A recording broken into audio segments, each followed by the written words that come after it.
Oke.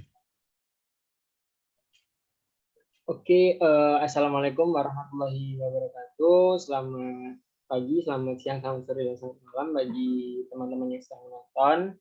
Di sini saya Arif dan Fakih yang berasal dari mahasiswa mata kuliah RSKKI kelas A ingin berbagi pemahaman terkait photoelectric conversion dan thermionic conversion.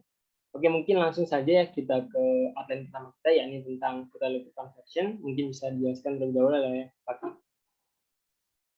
Ya, baik, terima kasih untuk Mas Ayib. Jadi untuk bab 6 kita akan membahas mengenai photoelectric conversion. Mungkin bisa next. Di mana dijelaskan bahwa photoelectric energy conversion itu berkaitan dengan produksi listrik secara langsung dari radiasi elektromagnetik. Nah, contohnya dari converter itu sendiri adalah pengukur flux cahaya. Tidak seperti direct converter yang lain, seperti termoelektrik, kemudian termionik, dan juga magnetohidrodinamik, efisiensi dari konverter fotolistrik ini itu tidak diatur oleh batas atas yang terkait dengan siklus Carnot, sehingga membuat efisiensinya itu lebih tinggi. Konverter fotolistrik ini sangat cocok untuk digunakan pada ruangan yang memerlukan suplai daya listrik yang kecil, tetapi dalam waktu yang tidak terbatas. Mungkin bisa next. Kemudian di sini ada radiation and the photon, di mana hal ini itu merupakan salah satu konsep dari fisika modern, di mana cahaya itu memiliki sifat dualisme, di mana cahaya dapat bersifat sebagai gelombang dan juga cahaya itu bisa bersifat sebagai partikel. Cahaya sebagai partikel itu biasanya disebut sebagai foton, di mana masing-masing itu memiliki energi. Di sini ada rumus yaitu E sama dengan HV, di mana H itu merupakan konstanta Planck yang nilainya adalah 6,625 kali 10⁻34 Joule per second, dan V adalah frekuensi radiasi dalam cycles per second. Kemudian apabila kita substitusikan, didapatkan bahwa V sama dengan C per lambda, di mana variabel C adalah kecepatan cahaya sebesar 2,98 kali 10⁻8 meter per second, dan juga lambda adalah panjang gelombang. Kemudian densitas dari radiasi berkas cahaya diekspresikan dalam watts per meter kuadrat, di mana rumusnya radiasi berkas cahaya sama dengan E dikali N, di mana N adalah foton flux yang merupakan jumlah foton yang melintasi unit area yang tegak lurus terhadap berkas cahaya per detik. Mungkin bisa next. Nah, di sini ada contoh soal di mana disebutkan bahwa diketahui rata-rata intensitas dan energi foton dari matahari itu sekitar 150 mil di atas permukaan bumi, sebesar 1.330 watts per meter persegi, dan juga 1,49 elektron volt. Kemudian dibandingkan dengan luas permukaan yang dibutuhkan untuk menerima sebuah power, yaitu 6.650 watts dari matahari, dan juga dari 0,95 ampere dari gamma radiation. Kemudian ditanyakan adalah energi foton dari sinar gamma yang panjang gelombangnya itu 0,95. Nah, untuk menjawab soal ini itu dibutuhkan rumus yang dari persamaan yang ada di buku, dan kemudian didapatkan bahwa hasil akhirnya itu energi foton dari sinar gamma itu sebesar 1,302 kali 10⁴ elektron volt. Mungkin bisa next. Oke, kemudian selanjutnya di sini dijelaskan bahwa untuk menghitung luas area yang diperlukan, maka dihitung menggunakan rumus yang ada sudah di buku, ditemukan bahwa luas area yang diperlukan adalah hampir 9.000 kali ruang dari gas solar radiation. Next. Kemudian kita beralih ke 6.2, yaitu the photovoltaic effect, di mana penemuan ini tuh pembangkitan tegangan listrik oleh radiasi matahari dikaitkan dengan penemuan oleh Adams dan Day yang mengamati bahwa efek dalam selenium pada tahun 1976. Nah, pada tahun 1919, Koblenz menemukan bahwa tegangan dikembangkan antara daerah yang diterangi dan tidak diterangi dari beberapa kristal semikonduktor, terutama tembaga oksida. Penemuan penting ini tuh dari efek voltaik pada sambungan PN dan dua semikonduktor dibuat oleh Ohl pada tahun 1914. Junction effect inilah yang menarik ketika mempertimbangkan konversi energi listrik. Kemudian ketika semikonduktor tipe P dan tipe N itu disambungkan, ini kita menjelaskan dari bagian gambar yang ada di sebelah kanan. Apabila semikonduktor tipe P dan juga tipe N disambungkan, maka akan terjadi difusi hole dari tipe P menuju ke tipe N dan difusi elektron dari tipe N menuju ke tipe P. Nah, proses inilah yang akan meninggalkan daerah yang lebih positif pada batas tipe N dan juga daerah yang lebih negatif pada tipe P. Nah, batas tempat terjadinya perbedaan muatan pada sambungan PN ini yang disebut sebagai daerah depresi. Kemudian adanya perbedaan muatan pada daerah depresi itu akan mengakibatkan munculnya medan listrik yang mampu menghentikan laju difusi pada fase selanjutnya. Nah, medan listrik ini mengakibatkan munculnya arus drift. Nah, namun arus ini tuh dapat diimbangi oleh arus difusi sehingga secara keseluruhan tidak ada arus listrik yang mengalir pada semikonduktor pada sambungan tipe PN tersebut. Nah, ketika semikonduktor sambungan PN ini disinari oleh cahaya dengan energi E sama dengan HF, maka pelepasan elektron dan hole dapat terjadi pada semikonduktor tersebut. Nah, proses terlepasnya pembawa muatan tersebut mengakibatkan penambahan kuat medan listrik di daerah depresi. Nah, adanya kelebihan muatan ini itu akan mengakibatkan muatan dapat bergerak karena adanya medan listrik pada daerah depresi yang sudah saya jelaskan tadi. Nah, pada keadaan ini arus drift lebih besar daripada arus difusi, sehingga secara keseluruhan dihasilkan arus berupa arus drift, yaitu arus yang dihasilkan karena kemunculan medan listrik. Dan arus inilah yang kemudian dimanfaatkan oleh sel surya sambungan tipe PN sebagai arus listrik. Next. Kemudian apabila forward bias diaplikasikan, maka tegangan pada junction akan berkurang. Nah, lalu aliran majority carrier akan bertambah dan net current density akan melintasi junction dengan persamaan J sama dengan J0 eksponen kali IVL per KT dikurangi 1, di mana K adalah konstanta Boltzmann, T adalah temperatur absolut, dan juga J adalah arus balik saturasi. Kemudian ini juga menunjukkan grafik yang menggambarkan rumus yang sudah saya sebutkan tadi. Next. Nah, kemudian efek yang mirip untuk forward bias dihasilkan ketika sambungan PN junction itu dikenakan radiasi. Nah, apabila energi foton HV itu lebih besar dari energi E yang diperlukan untuk mengeksitasi elektron dari valensi ke pita konduksi, maka elektron tereksitasi di pita konduksi itu dan hole di pita valensi bergerak melintasi karena pengaruh adanya medan listrik. Nah, akibatnya potensial junction berubah sebesar V yang telah ditunjukkan pada persamaan sebelumnya, di mana J merupakan kerapatan arus junction yang disebabkan karena perubahan tegangan yang melewati junction. Next. Nah, kemudian bagian ketiga ada photovoltaic energy converter, di mana ada sebuah gambar sirkuit PN junction photoelectric energy converter, di mana sirkuit ini tuh menunjukkan sifat piranti, di mana direpresentasikan oleh sumber arus J yang sama dengan kerapatan arus yang dihasilkan oleh efek fotovoltaik. Nah, resistansi nonlinear RG itu mewakili resistansi sambungan persatuan luas.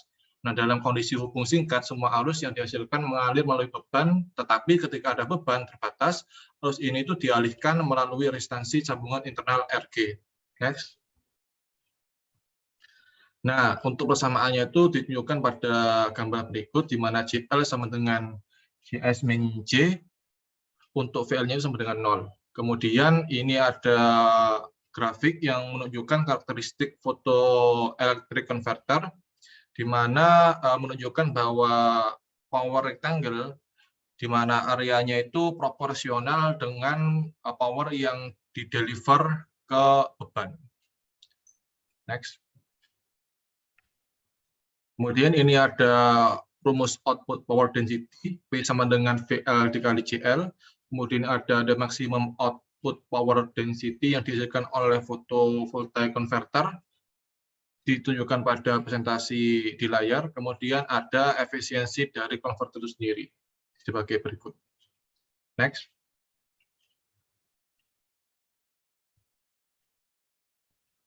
Nah, ini ada sedikit contoh di mana diketahui bahwa solar power yang memiliki daya sebesar 20 watt dibutuhkan di spesius. Nah, the saturation current density G0 dan short circuit silicon cells digunakan sebesar 7,1 kali 10⁻⁹ ampere per meter persegi dan 139 ampere per meter persegi. Nah, ditanyakan bahwa find the active cell surface area which is required when operating under condition of maximum power. Berarti ditanyakan ketika pengoperasiannya itu saat daya maksimum sebesar 300 Kelvin, kemudian berapa efisiensi konverternya. Nah, pertamanya itu harus mencari nilai VLM. Dengan rumus yang ada ditemukan VLM itu sama dengan 0,535 volt. Kemudian kita hitung maksimum power density-nya didapatkan sesuai dengan rumus, yaitu sebesar 71 watts per meter persegi. Next. Nah, karena maksimum power output-nya itu sebesar 20 watt, maka area yang harus disediakan yaitu A sama dengan 20 per 71 didapatkan 0,281 meter persegi, sehingga overall efisiensinya ditemukan sebesar 5,5%. Next. Kemudian akan dilanjutkan oleh teman saya Arif. Monggo. Oke, baik, terima kasih ya Fakih. Mungkin dari Fakih tadi sudah menjelaskan ya tentang komponen dan bagaimana photoelectric energy conversion itu bekerja. Nah, di sini saya akan menjelaskan 3 outline ke depan dari bab 6 ini yang terdiri dari pertimbangan desain, kemudian material dan pembuatannya, serta kesimpulan. Mungkin kita bisa lanjut ke subbab 6.4 dulu ya, yakni terkait design consideration atau pertimbangan desainnya. Nah, dari persamaan 6-10 ya yang sudah dibahas dari bab 6 ini, kita tahu bahwa load voltage for maximum output power atau PLN itu bisa dimaksimalkan dengan JS yang ditingkatkan dan meminimalisir nilai J0. Nah, arus saturasi balik atau J0 tadi itu adalah arus yang mengalir ketika tegangan reverse bias yang besar diterapkan pada PN junction. Dengan kata lain, disebabkan oleh aliran hole dari sisi N ke sisi P dan aliran elektron dari sisi P ke sisi N. Nah, mungkin di mana PN dan NP ini adalah kerapatan hole ya, dan elektron di daerah N dan P. Kemudian untuk PP dan PN adalah kecepatan difusi rata-rata saat melintasi junction masing-masing. Nah, di sini dirumuskan sebagai berikut, yakni J0 sama dengan PN E VB plus NP E PN.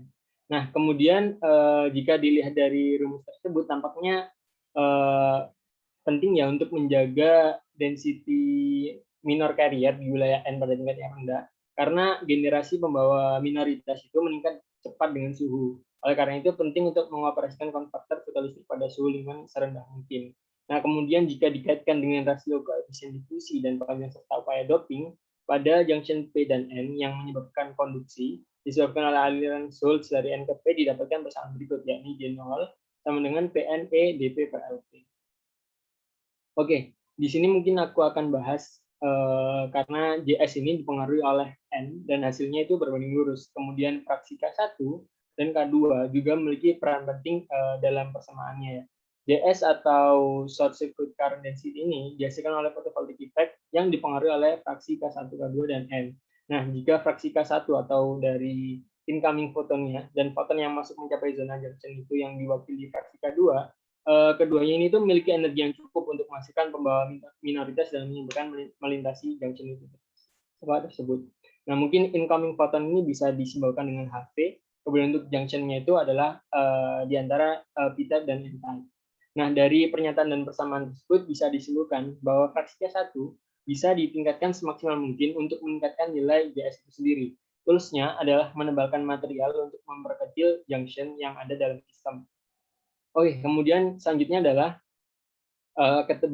ketebalan lapisan tipe P itu harus ditentukan sebagai kompromis antara resistansi yang diberikan ketika ketebalannya kecil dan rekombinasi pembawa muatan ketika ketebalannya besar. Nah, resistansi ini dapat dikurangi dengan membuat lebih dari satu kontak ke daerah yang bertipe P.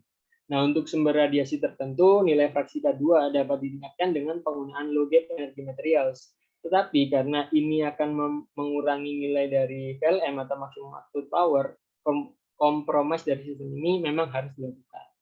Oke, mungkin kita bisa lanjut lebih dahulu ke subbab 6.5 terkait materials and fabrication atau bahan dan cara pembuatannya.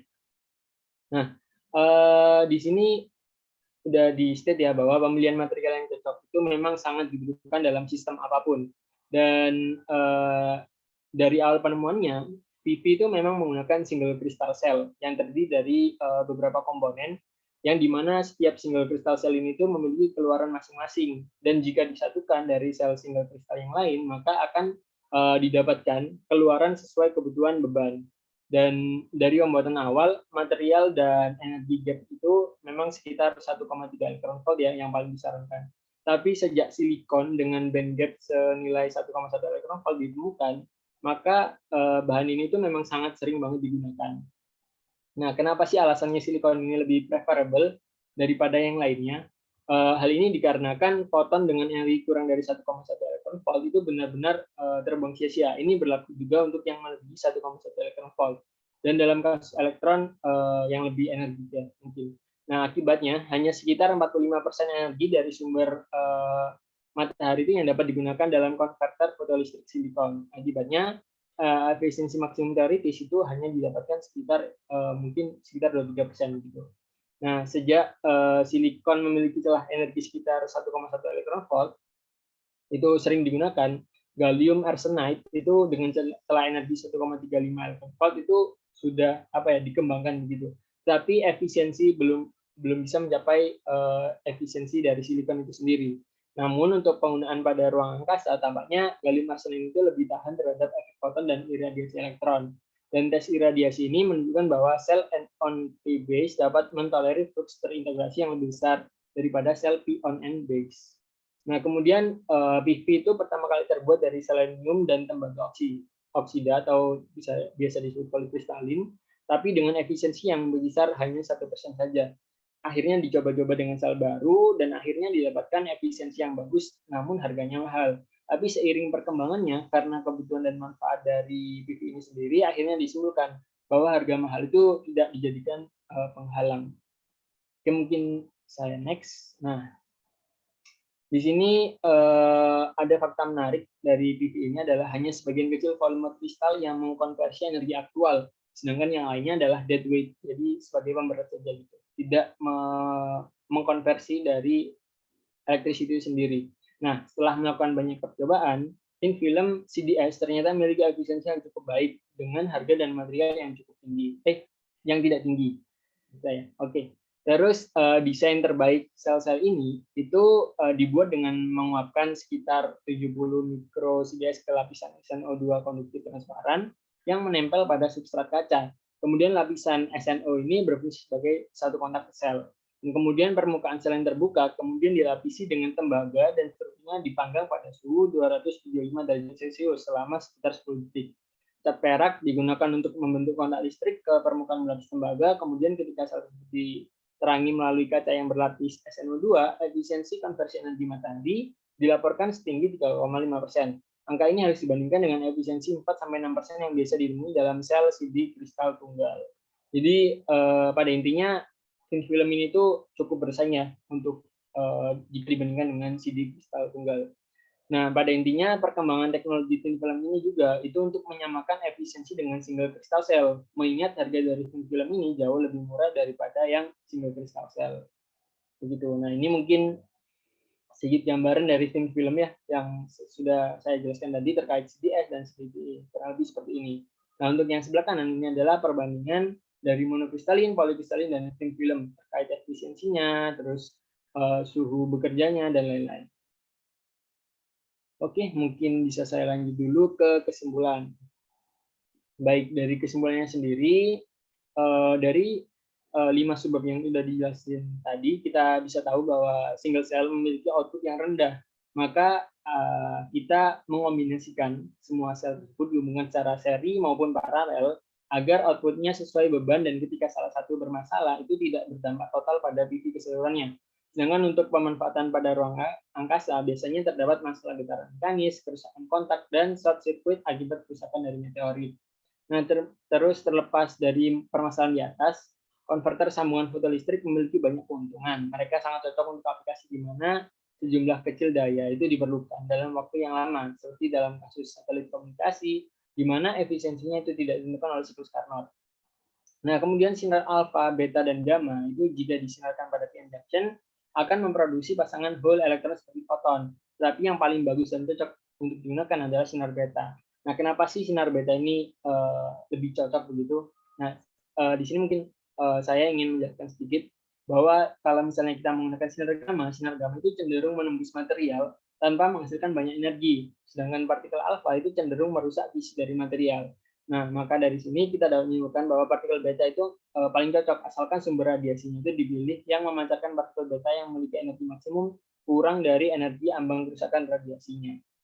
Ya, mungkin itu ya dari bab 6. Mungkin bisa kita lanjut ke bab 7 terlebih dahulu terkait thermodynamic conversion yang akan dijelaskan kembali oleh Afi. Ini untuk Afi, silakan. Oke, terima kasih untuk Aid. Jadi sekarang kita masuk ke bab 7 yaitu thermodynamic conversion, di mana konversi untuk mengubah dari energi panas menjadi energi listrik. Next. Nah, sebelum kita masuk lebih dalam dari thermodynamic conversion, ini ada sejarah singkat bagaimana sih thermodynamic conversion ini bisa ditemukan. Nah, awalnya yaitu Thomas Alva Edison pada tahun 1883 pertama kali mengusulkan fenomena mengenai peristiwa emisi thermionic. Kemudian dilanjutkan pada tahun 1915 oleh Schlichter. Setelah usulan dari Edison yang pertama kali, nah si Schlichter ini itu mulai mengusulkan penggunaan dari emisi thermionic untuk sistem pembangkit listrik. Dan kemudian dilanjutkan oleh Hatzopoulos pada tahun 1956, di mana Hatzopoulos itu mempelajari lebih lanjut mengenai konversi energi thermionic, juga dibarengi oleh V.C. Wilson pada tahun selanjutnya yaitu 1957, yang juga mempelajari dari konversi energi thermionic. Kemudian pada abad ke-20 oleh Langmuir, pada tahun inilah Langmuir itu mulai mempelajari karakteristik emisi permukaan tungsten berlapis cesium dan juga secara ekstensif. Nah, kemudian apa sih manfaat dari thermodynamic converter ini? Nah, dari perkembangan penelitian dari thermodynamic converter ini digunakan untuk memanfaatkan kapabilitas suhu yang tinggi dari reaktor nuklir dan mengkonversikannya secara langsung untuk digunakan sebagai pembangkit listrik yang akan didistribusikan dan ditransmisikan ke daerah-daerah. Kemudian seperti konverter langsung yang lainnya, thermodynamic converter ini itu tidak memiliki komponen yang bergerak. Pengembangan dari thermodynamic converter ini itu tenaga nuklir yang menjadi perhatian khusus adalah bersifat senyap dan juga compact untuk submarine propulsion. Next. Kemudian masuk ke 7.1. Nah, sejak tahun 1956 banyak thermodynamic conversion ini tuh didesain dan dikonfigurasi, meskipun semuanya itu bergantung ketika material ini dipanaskan. Maka akan mengemisikan elektron, prosesnya mirip seperti ketika kita memanaskan air, maka disitulah akan muncul uap air sebagai akibat dari pemanasan dari airnya. Nah, apabila aliran elektron ini itu dipancarkan, kemudian dikumpulkan pada elektroda yang ada di gambar di bawah, itu yang namanya kolektor atau pengumpul, lalu aliran elektron itu merupakan arus listrik yang dapat dilewatkan melalui beban eksternal. Nah, akibatnya apa? Akibatnya bagian dari suplai energi panas akan mengemisikan elektron dari emitter yang kemudian akan dikonversikan secara langsung menjadi energi listrik. Nah, ruang atau jarak antara emitter dan juga kolektor ini biasanya diisi oleh uap air atau gas yang memiliki tekanan lebih rendah. Next. Nah, kemudian untuk pengoperasian dari konverter ini itu cukup simpel dan juga mudah, dapat diimplementasikan pada skala yang lebih kecil. Tetapi masalahnya akan timbul besar apabila konverter ini itu diimplementasikan pada skala yang besar karena belum cukup untuk memadai pengaliran dayanya. Nah, salah satu hal yang paling penting adalah batas kerapatan arus maksimum karena efek dari space charge effect yang disebabkan karena elektron yang lepas dari emitter. Elektron ini teremisi memiliki muatan negatif, kemudian menghalangi pergerakan elektron lain menuju elektroda pengumpul atau kolektor. Banyak metode yang digunakan untuk mengatasi atau meminimalisir space charge effect ini. Nah, thermionic converter inilah salah satu sarana untuk mengatasi efek dari space charge effect ini. Nah, efek supercharge ini dapat dikurangi dengan menerapkan beberapa hal, diantaranya yaitu space di antara emitter dan juga kolektor dapat lebih dikecilkan. Nah, order mikron atau ion positifnya itu dapat dimasukkan ke dalam awan elektron di depan emitter. Metode ini itu dimunculkan pada pengembangan closed space vacuum converter. Metode kedua inilah dengan penambahan pengembangan dari cesium dan auxiliary discharge thermionic converter. Next. Kemudian kita masuk ke efek muatan ruang, di mana pertama itu batas yang dikenakan pada kerapatan arus maksimum karena efek muatan ruang ini disebabkan karena elektron ini tersebut saat meninggalkan emitter. Yang kedua, elektron yang dipancarkan dikarenakan adanya muatan negatif, kemudian menghalangi pergerakan elektron lain menuju kolektor atau pengumpul elektron. Next. Kemudian kita masuk ke 7.2 yaitu thermionic emission, di mana pada gambar ini disebutkan bahwa elektron valensi logam bergerak bebas di dalam kisi atom, tetapi pada suhu kamar hanya sedikit saja elektron yang dapat lepas dari permukaan logam. Nah, sifat gaya inilah yang mencegah emisi elektron dapat dikaitkan dengan image forces. Nah, emisi elektron ini pada logam itu dapat dipanaskan. Next. Kemudian pada gambar di samping menunjukkan barrier yang mencegah emisi dari elektron, yang mana level Fermi dapat menunjukkan tingkat energi rata elektron dalam logam. Sejumlah elektron yang berusaha meninggalkan permukaan dengan energi yang melebihi EV, di mana V itu diukur dalam volt, disebut sebagai fungsi kerja material. Hal ini digunakan untuk mengatasi electrostatic force. Next.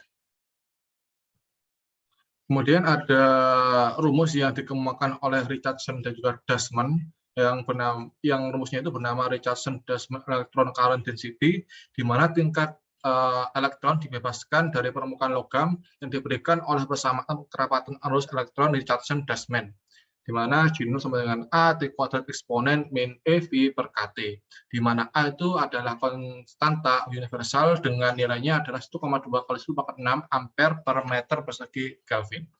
Next. Nah, ini adalah tabel yang menunjukkan thermionic emission properties dari beberapa material yang ada. Nah, seperti yang diperlihatkan pada tabel, laju emisi elektron meningkat pesat sesuai dengan suhu, dan sebaliknya menurun secara eksponensial sebagai fungsi kerja dari masing-masing dari materialnya. Akibatnya, ketika kerapatan aliran emisi dibutuhkan, maka material dengan fungsi kerja yang rendah seharusnya terpilih dan dioperasikan pada suhu yang lebih tinggi. Next. Kemudian masuk ke bagian ketiga yaitu vacuum converter, di mana ada gambar di sisi kiri yang menunjukkan bahwa profil antara emitter dan juga kolektor pada vacuum converter, di mana VE dan juga VC adalah fungsi kerja dari emitter dan juga kolektor. Nah, elektron-elektron ini itu akan menerima energi panas yang cukup pada emitter yang panas untuk mengatasi surface barrier yang akan memasuki inter-electron space. Meskipun dikarenakan adanya elektron lain di wilayah ini, maka si elektron ini itu cenderung untuk ditolak. Next.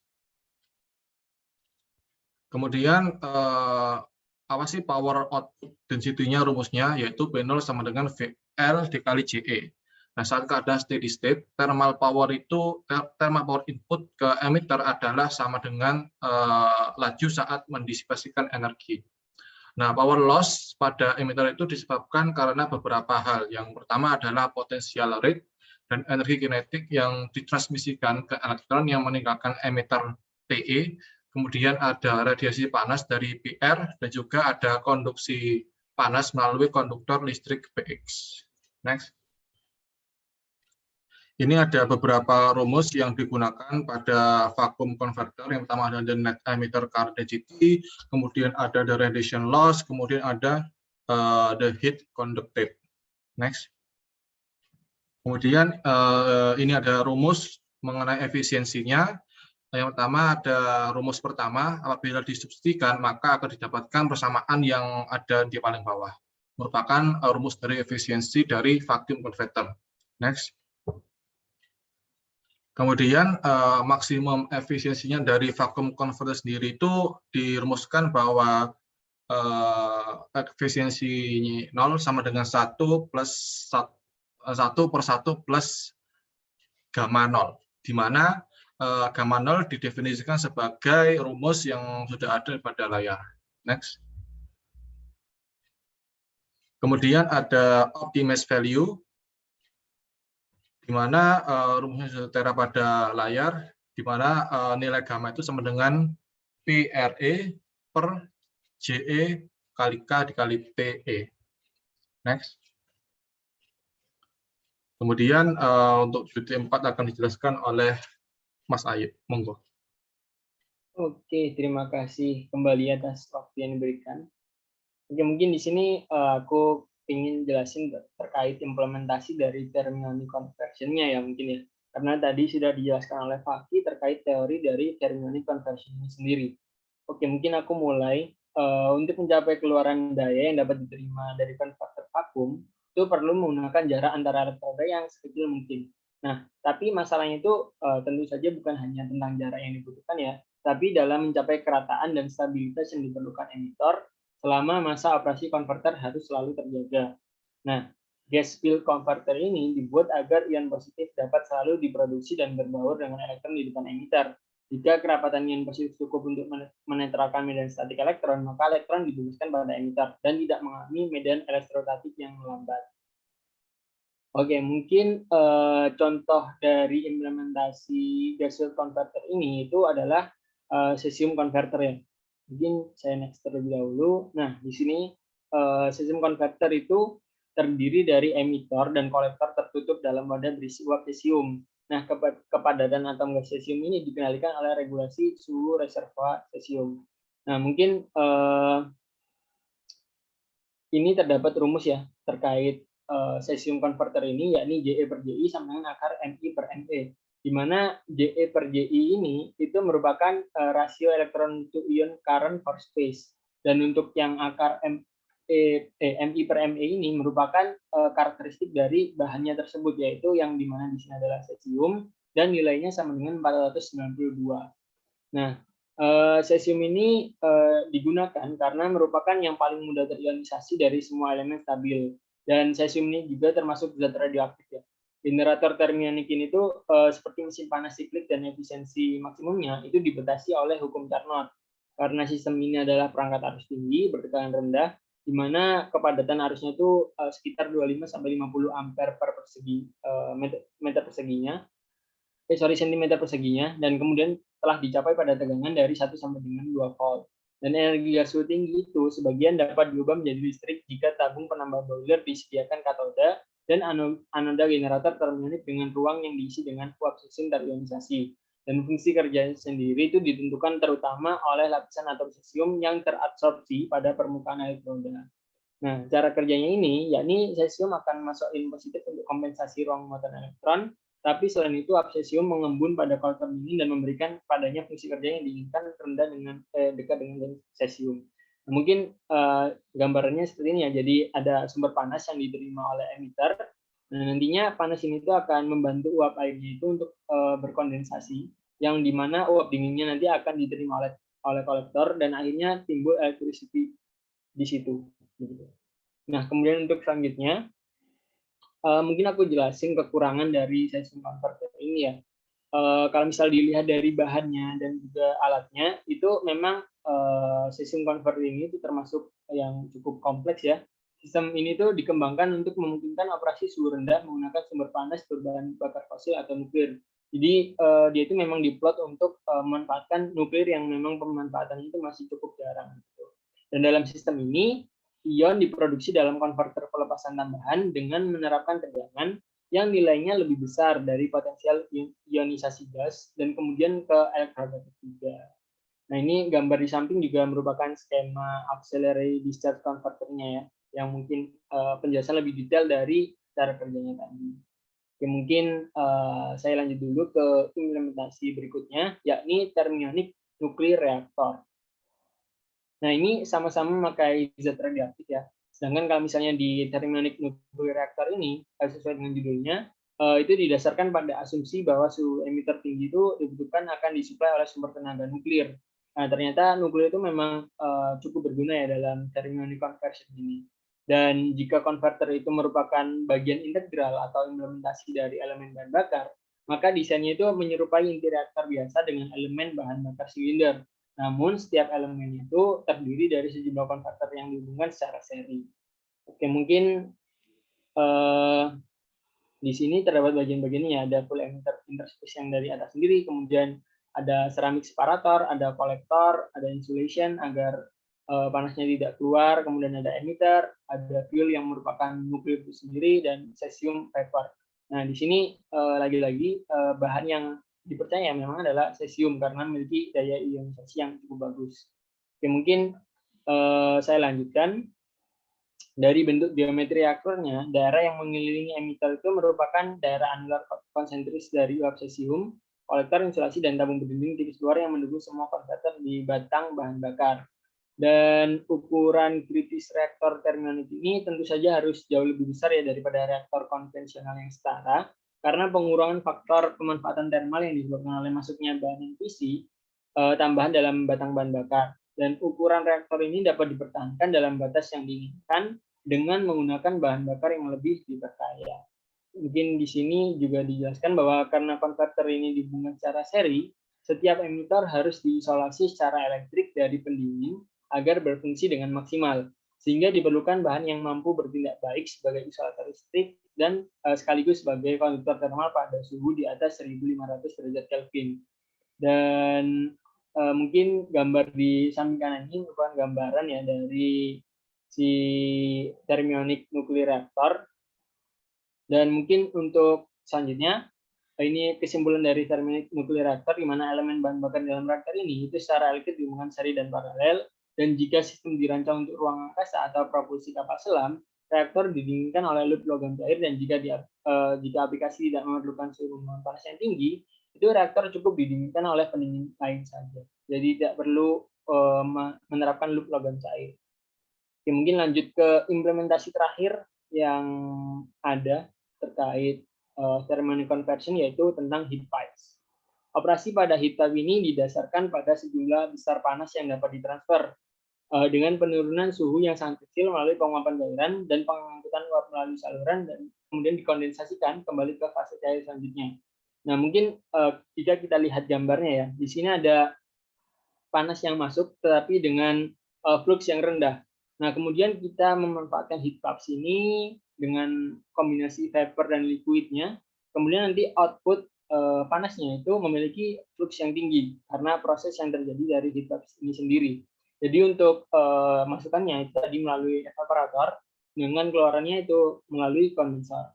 Nah, kenapa sih kok kita membutuhkan flux yang tinggi? Karena dalam pemanfaatan thermionic conversion ini, flux yang tinggi, bukan yang tinggi, yang lebih sesuai dengan hasilnya itu dirasa lebih bagus. Ketika kita memiliki panas tapi memiliki flux yang rendah, itu dirasa kurang efisien terhadap thermionic conversion ini sendiri. Dan berbeda dengan masalah utama yang dihadapi pada implementasi sebelumnya, seperti yang di pertama tadi, itu dalam pengembangan heat pipe ini itu masalahnya terdapat pada kompatibilitas material dan transportasi massalnya. Jadi kadang untuk pemilihan bahannya itu cukup susah, dan kemudian untuk proses di dalamnya juga kadang tidak sesuai dengan keinginan dari pembuatnya begitu. Kemudian lanjut ke pembahasan selanjutnya, yaitu tujuan penggunaan heat taps ini adalah untuk mengatasi masalah yang pada beberapa sumber panas yang tidak bisa memberi heat flux yang memadai agar tetap bisa memberi efisiensi yang dapat diterima. Dari itu tadi saya sudah menyebutkan bahwa heat taps ini tuh membantu kita dalam meningkatkan fluxnya atau menyesuaikan flux sesuai dengan yang dibutuhkan gitu. Dan contoh implementasinya sendiri itu seperti sumber panas radioisotop dan pembakar bahan bakar fosil yang hanya menyediakan flux panas yang dibutuhkan dengan mengorbankan efisiensi dari sistem itu sendiri. Nah, mungkin itu saja ya pembahasan dari bab 6 terkait photoelectric conversion dan bab 7 tentang thermal conversion dari saya dan Fakih. Mungkin kurang lebihnya mohon maaf, dan misalnya jika ada pertanyaan, kita akan berusaha menjawabnya melalui komentar ya. Mungkin itu saja dari kami. Wabillahi taufiq wal hidayah. Wassalamualaikum warahmatullahi wabarakatuh.